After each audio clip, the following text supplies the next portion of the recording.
DL మూడీతో పాటు ఒక ఆయన పాటలు పాడతాకు వచ్చేవాడు.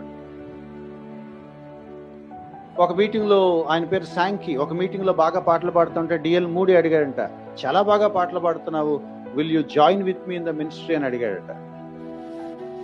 మూడీ అంతటి భక్తుడు నాతో పాటు వస్తావా అంటే ఆయన వెళ్ళిపోయాట. వస్తాను సార్ అని వెళ్ళిపోయాడట.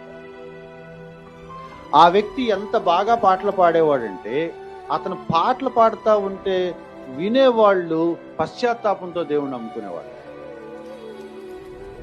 అప్పట్లో ఒక సేయింగ్ ఉండేదట, Sankey sings the gospel, Moody preaches the gospel. ఆయన వచ్చి సువార్త బోధిస్తాడు, ఆయన కంటే ముందు ఒక ఆయన నిలబడి సువార్తను పాడతాడు. మూడీ ఆయన ఒక సందర్భంలో అన్నాడంట, నేను కొత్తగా వచ్చి చెప్పేదేం లేదు, నాకంటే ముందు ఒక ఆయన పాడి సువార్త వాళ్ళకి అర్థమయ్యేలా చేసి అలా ప్రిపేర్ చేస్తాడు, నేను వచ్చి మళ్ళీ గుర్తు చేసి ఆల్టర్ కాల్ ఇస్తానంతే అన్నాడు.